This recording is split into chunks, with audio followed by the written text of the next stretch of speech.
everybody, welcome back to another reading with Mr. White. We're on the Nowhere Emporium by Ross Mackenzies. You know that, I know that. We're loving it, aren't we? Yes. We're on chapter 22 today, which is called In the Hands of Darkness. Can you remember what happened in chapter 21? Let me remind you. So, Daniel and Vindictus Sharp, they've gone off looking for Lucy and Silver, haven't they? They went into like an old Egyptian wonder, looked inside a sarcophagus, and Daniel was a bit worried. He thought that Mr. Silver might be in there. He wasn't, luckily. There was just a load of bats. And somewhere along the line, Vindictus Sharp has convinced Daniel to write a new wonder in the book. And remember, Mr. Silver told Daniel never to write in that book on his own again. So he's convinced him to write a wonder that will lead him to Mr. Silver. I feel like it's a big mistake, but Daniel feels like it's the only chance that he's got. Also, Vindictus Sharp was just probing, just asking Daniel little questions about what his biggest fear was. I wonder if that's going to come back up in the book somewhere. Daniel said that he has nightmares every night about his dad drowning in a fisherman's boat, and that kind of his biggest fear was being alone and left to die all on his own. Let's see if that one comes back at some point in this book. So, sit yourself down, get nice and comfy, maybe grab a drink or a little snack. We're on to chapter 22. It's called In the Hands of Darkness. I really hope this wasn't a mistake. Daniel stood so close to the new doorway that his nose almost touched the cold black surface. His heart banged in his chest. If Sharp's plan was a success, then Mr. Silver might just be on the other side of the door. Something's wrong. Sharp stood a few metres behind, hands grasping his cane tight. He sounded impatient. I'm just wondering what we're going to find, said Daniel, recalling the last time he broke the rules. Even if it has worked, what if we walk through to find him hurt or even worse? Sharp stepped forward and reached out an arm. For a moment, Daniel thought he was going to place a hand on his shoulder to tell him not to worry and that Silver would surely be fine. But the hand passed by and instead gripped the handle of the door. The click of the latch sounded like a gunshot in the hush. The door crept open.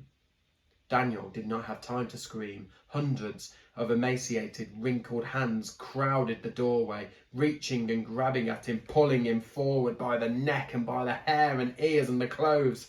He could see no faces, no bodies as he fought them. They were all shrunken, withered fingers. They surrounded him now. He was almost through the door, enveloped, suffocating. Fingers covered his mouth and nose. Perhaps he would die there. Can you imagine that? All I can see it now, all those hands all over him. Oh. He closed his eyes, kicked and scratched and bit. A bony hand grabbed his head, twisted him around, pulled him further into the tangled mass. And then Daniel heard a voice, filling his head to bursting. Leave, it said in a whisper that ran through him. Leave us.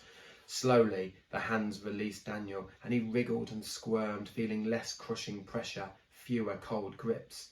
Another hand grabbed his own, this one warm, and he was heaved forwards. He landed on the cold emporium floor on his hands and knees, gasping and clutching at his throat. The book! Do you still have the book? Sharp stood over him, his eyes bulging. Daniel felt in his pocket, his shaking fingers touched upon the book. He nodded. Sharp spun away towards the open door, where hundreds of hands reached and clawed and grasped at the air. He grabbed the door and tried to pull it shut, but the hands refused and fought against him.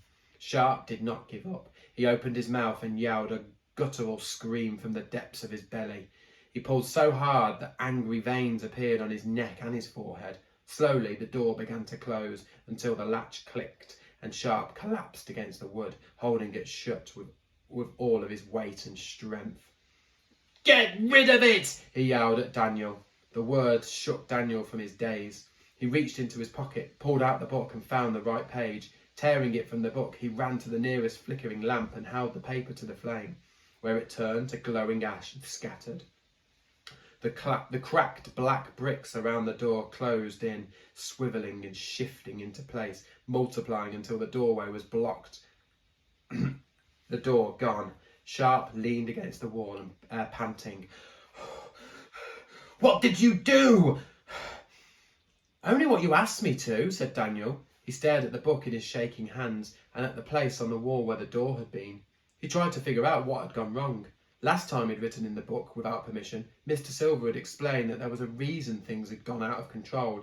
In trying to bring back his parents from the dead, Daniel had crossed an impossible and dangerous line.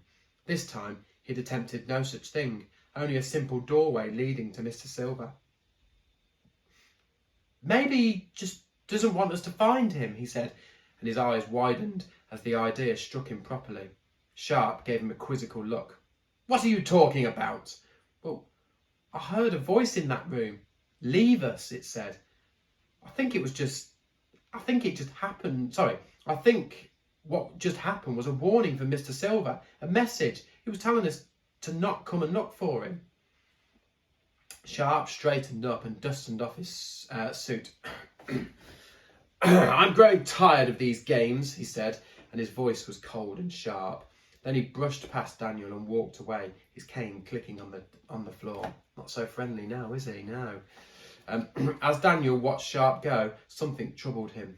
He'd almost been eaten by a door, yet all Sharp seemed to be worried about was whether the Book of Wonders was safe.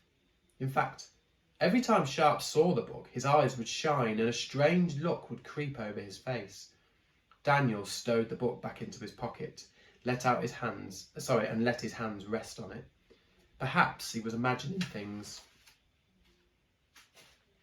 Sharp had saved his life twice now, after all. The stress of the crumbling emporium and of Mr. Silver's disappearance might be taking its toll.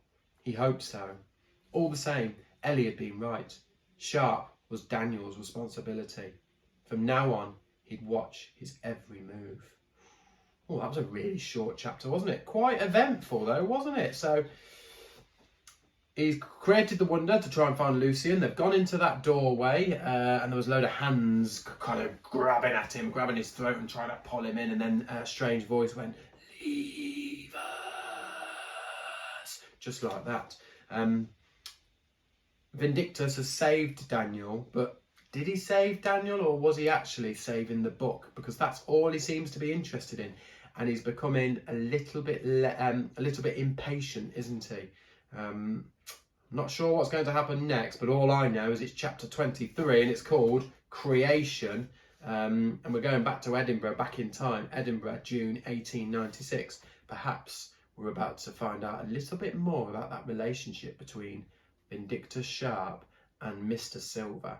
I hope you'll join us next time. Don't forget to like the video, put any comments you want down below, make sure you subscribe, and I will see you next time for chapter 23. Bye bye.